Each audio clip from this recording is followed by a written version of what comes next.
Setelah kurang lebih 2 jam perjalanan dari Jakarta, saat ini saya berada di Rengas Dengklok. Dan rasa-rasanya akan banyak sekali cerita yang akan menemani saya hingga saatnya berbuka puasa. Ayo, ikut saya. Rengas Dengklok tak bisa lepas dari sejarah. Rengas Dengklok menyimpan satu keping sejarah yang mesti singkat tapi begitu penting. Bung Karno dan Bung Hatta diboyong sejumlah pemuda untuk bersama membulatkan tekad memproklamirkan kemerdekaan Indonesia.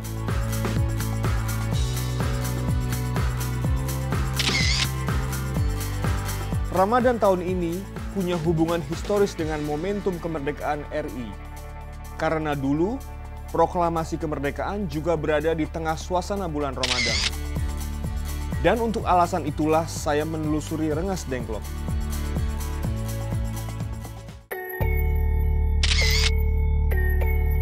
Di belakang saya ini adalah monumen yang melambangkan kebulatan tekad para pemuda saat itu untuk memproklamirkan kemerdekaan bangsa Indonesia bersama Soekarno-Hatta.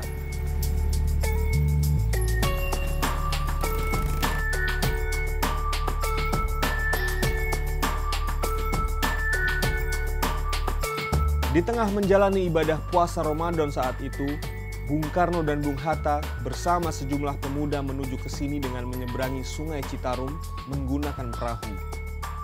Para pemuda lalu membawa Bung Karno dan Bung Hatta ke markas peta, di mana sekarang berdiri monumen kebulatan tekad ini. Namun, demi keamanan, akhirnya rombongan berpindah menuju ke sebuah rumah yang letaknya tak seberapa jauh dari sini.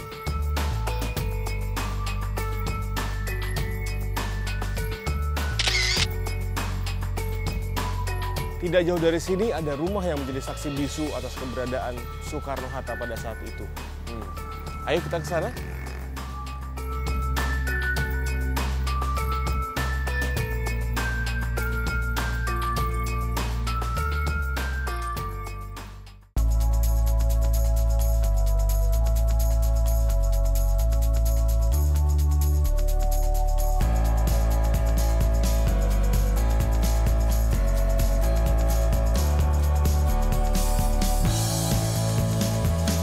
Pemilik rumah ini adalah seorang petani berketurunan Tionghoa bernama Jiao Qixiong. Dan di rumah inilah pernah disinggahi oleh bapak-bapak bangsa menulis naskah proklamasi pada saat itu. Dan sejak kemerdekaan, maka rumah ini statusnya berubah menjadi situs sejarah.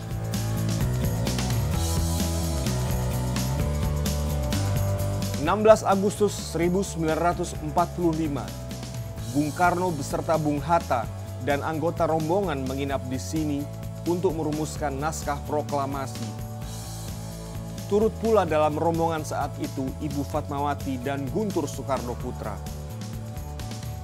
Di rumah ini pula lah proklamasi kemerdekaan rencananya akan dibacakan. Bendera merah putih pun dikibarkan para pejuang Rengas Dengklok pada tanggal 16 Agustus 1945. Namun, takdir bicara lain. Bung Karno dan Bung Hatta bersama para pemuda memutuskan kembali ke Jakarta. Dan pada tanggal 17 Agustus 1945, naskah proklamasi dibacakan di Jalan Pegangsaan Timur nomor 56. Setelah sebelumnya diketik oleh Sayuti Melik. Kemerdekaan Indonesia.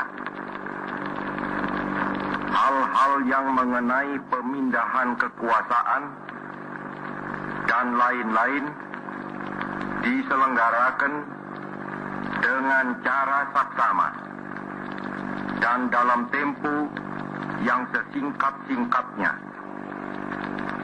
Jakarta, 17 Agustus 1945, atas nama bangsa Indonesia, Soekarno-Hatta.